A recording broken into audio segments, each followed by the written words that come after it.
dominam, né,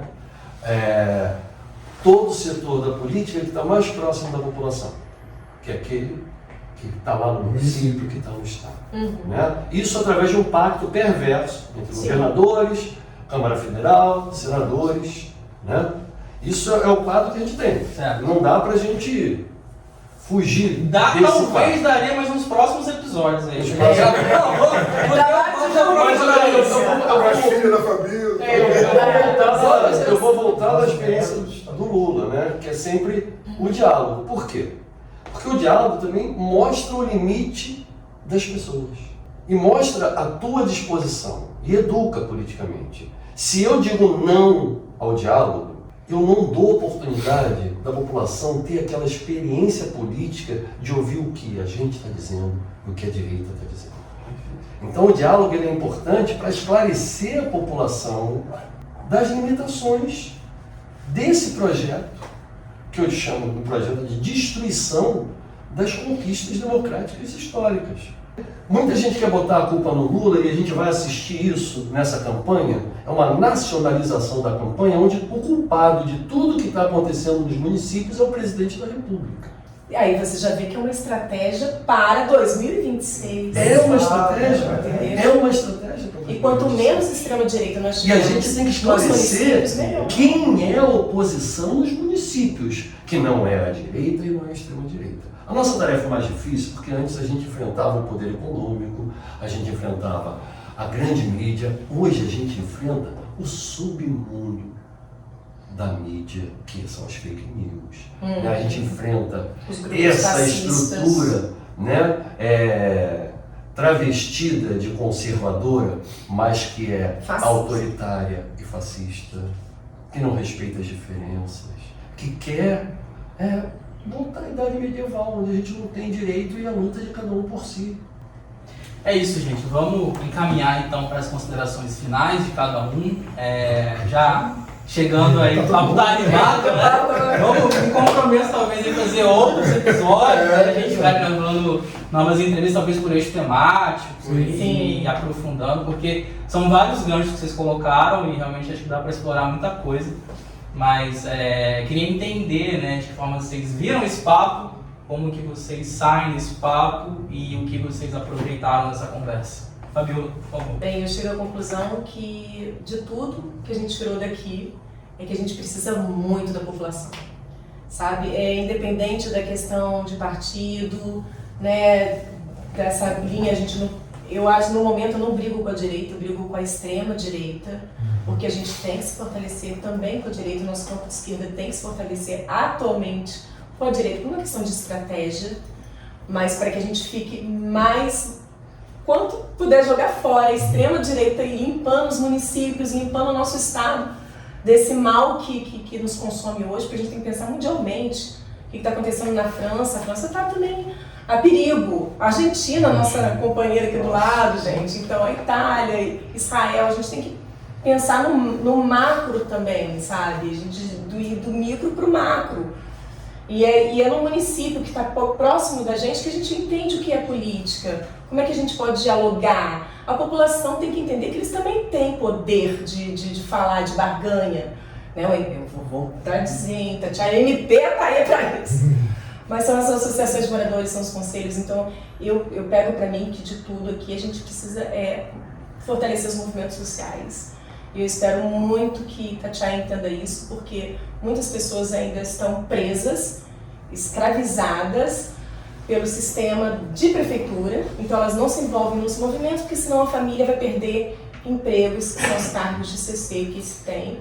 E isso é uma bola de neve que vai crescendo, vai aumentando, e ali eles prendem também ao que a gente chama de curral eleitoral, né? Porque aí, não, vou ter que votar no fulano, senão eu vou ficar sem emprego.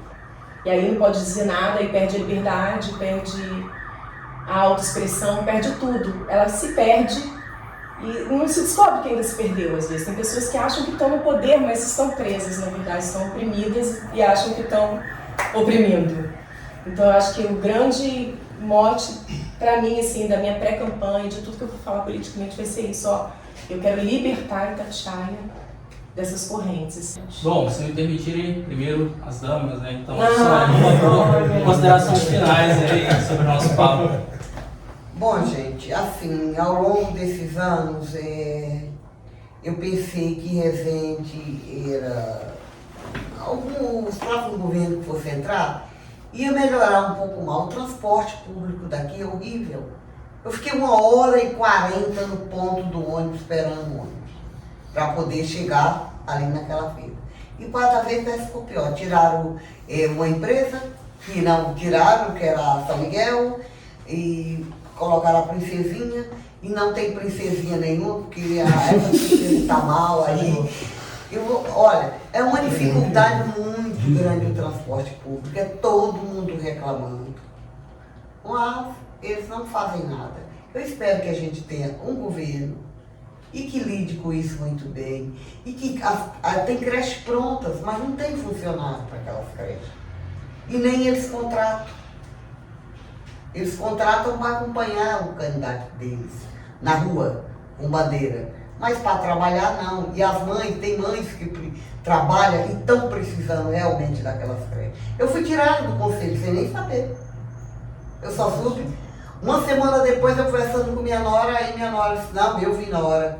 E lhe tiraram, não disse nada para não lhe aborrecer. Eu entrei no seu lugar. Mas é uma coisa que a gente tem em comum. Álvaro Brito, considerações finais. Então, primeiro parabenizar o Pavio Curto, né, por essa iniciativa, agradecer o Luiz, a Dani, enfim, o Lucas e todo mundo que está aqui. Eu acho que é super importante, né, a Imprensa Alternativa está abrindo esse espaço, né, eu acho que para a gente dialogar e discutir política, né. A política, principalmente a partir da tal da Lava Jato, passou a ser criminalizada no país, né, política é uma coisa suja para a maioria da população. E não é, gente, a gente precisa entrar, a população precisa entrar com a participação política. Justamente porque senão os safados, os ladrões, aqueles aproveitadores tomam conta, porque a política está aí, é um espaço de atuação, de cidadania, de luta. Colocar isso, né, que nós, dois partidos de esquerda aqui, estamos unidos em várias cidades do Brasil, estamos unidos na sustentação, no apoio ao governo Lula. Temos críticas, claro que temos, quem não tem? É até bom que tenha. E na esquerda a gente tem espaço. É isso, né? Democracia é isso, essa diversidade. E o Lula já disse, façam a crítica, porque é isso que faz avançar. Toda a pressão que o Eduardo estava falando, né? A gente tem que se organizar e pressionar, porque é um governo de aliança, né? E a gente sabe que a direita é forte, também está dentro, uma parte dela está no governo, né? E a gente precisa empurrar para as pautas populares. E é isso. O quanto que o Brasil mudou, gente, nesses últimos 2 anos, em relação àquele governo que destruiu a saúde, a educação, a participação popular, a política quilombola. O cara, quando entrou, falou, não vou regularizar nenhum território quilombola. Nesse ponto, ele é sincero. Não regularizou mesmo. Não vou fazer reforma agrária. Não fez. Então é isso que está mudando no Brasil. E é isso que a gente quer trazer para os nossos municípios. Abrir espaço outra vez para a participação popular. E aí eu queria destacar uma coisa, gente. A pauta das mudanças climáticas, né? Esses caras da elite no Brasil, eles só pensam no lucro do imediato. E estão destruindo o planeta. Não vou nem falar. E as nossas cidades também, Volta Redonda é um exemplo, mas Resende também, Itatiaia também. São cidades onde o meio ambiente está sendo atacado a cada dia. E com a conivência do Estado, do município, da prefeitura e dos vereadores, que fecham os olhos na cumplicidade do lucro imediato de alguns empresários. Então a gente precisa, porque o planeta não vai esperar a gente. Depende das nossas decisões hoje. Então a gente tem que se preocupar muito com essa questão ambiental, das mudanças climáticas, e lutar agora para garantir que o mínimo que o planeta sobreviva. Porque ele está se extinguindo se a gente continuar nessa caminhada de lucro a qualquer preço e destruição da natureza. Então, é isso. Eu acho que a gente pensar nessas questões no voto, valorizar o nosso voto e lembrar que, apesar de todas as pressões da compra de voto, o voto é secreto. É você que decide ali junto da tua consciência na hora de votar em quem você vai escolher para mudar essa realidade. É isso, gente. Eu acho que o que a gente observa no Sul Fluminense, né, a gente vê cidades com muito potencial. Cidades que já tiveram uma situação muito melhor do que estão, né? A gente vê a decadência do Sul Fluminense, fruto de uma política estadual equivocada, né? A gente vê a falência de Resende, fruto de uma administração que prometeu e não entregou. Prometeu creche, não entregou. Prometeu reajuste dos servidores, não entregou. Então a gente vai fazer a entrega que a gente sempre se comprometeu, que é lutar pelo direito dos trabalhadores. Né? É essa entrega que nós temos que fazer em comum, né? Com todas as cidades, com vereadores, com prefeitos, com pessoas que não pensam em tudo junto com a gente, mas pontualmente podem caminhar juntos. Perfeito.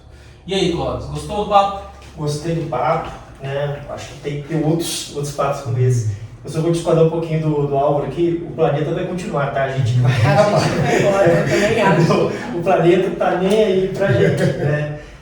Falando sobre essas questões de pauta, a gente estava falando sobre saúde, educação, né? Transporte, tá? São problemas comuns, mas Volta Redonda tem um problema que especificamente de Volta Redonda, pelo menos aqui na região, que é a questão da poluição da CSN. Infelizmente, a população não liga uma coisa com a outra, ela não entende que a forma como ela exerce o seu voto influi diretamente na qualidade do ar da cidade, né? Aí você falando sobre questão ambiental, o Eduardo também falou sobre questão ambiental, né? A gente vê aqui agora o incêndio, né, no Parque Nacional, você vê rios sendo assoreados, né? Na construção de empresa, de casa, de condomínios e tal. Tudo isso passa pela política. Diretamente nas questões da cidade e reflete também na macropolítica. Aí na política nacional e também na política do mundo, do planeta inteiro. Então é importante que a gente tenha consciência disso. Adorei o papo, né? Espero que a gente se reúna novamente para outro papo. Ele falou, ele deu gancho para muita coisa, né? A gente não dá para falar tudo. E ele, considerações? A minha consideração é a seguinte: eu acho que nós estamos aqui para elevar o conhecimento do cidadão aos seus direitos, porque hoje a gente só é cobrado pelos deveres. Então a gente tem muitos direitos que a gente não usa, a gente não usufrui dos direitos. Não sei se é pela ignorância, não sei se é pela oportunidade que as pessoas têm, mas eu acho que a conscientização das pessoas em questão de direitos tem que ser fundamental. Então cabe à política mostrar o que você tem direito. Se você tem direito de ter o ar puro, se você tem direito de ter a água potável, se você paga por ela, você tem que tê-la. Então, o que está acontecendo é que a gente está pagando e não estamos tendo aquilo que a gente paga. Os nossos direitos estão cada vez mais sendo privados, mas os deveres continuam a ser cobrados. E com juros, né? Isso aqui é a realidade, é com juros, esse é o problema. Então a nossa forma, a nossa intenção, eu sou empresário, então a nossa intenção seria de fazer com que os direitos das pessoas, eles lutassem mais, botar o povo, ele a lutar mais por aquilo que é dele. A gente não precisa ficar em cima, eles têm que ter representantes. Essa forma do mandato coletivo nosso seria uma forma de mais pressão, como o Eduardo falou, da panela do feijão, é mais uma pressão em cima do legislativo. A gente quer isso e a gente tem direito a isso. Tem 4 cabeças que pensam diferente, cada uma no seu, na sua área. Então vamos pressionar. Então, matar uma formiga fora da formigueira é muito fácil. Agora ela unida já é mais difícil. Perfeito. Para você que acompanhou essa entrevista até aqui, eu agradeço a audiência. Eu sou o Luiz Felipe e essa é a TV Pavio Curto. Valeu, abraço! Aê!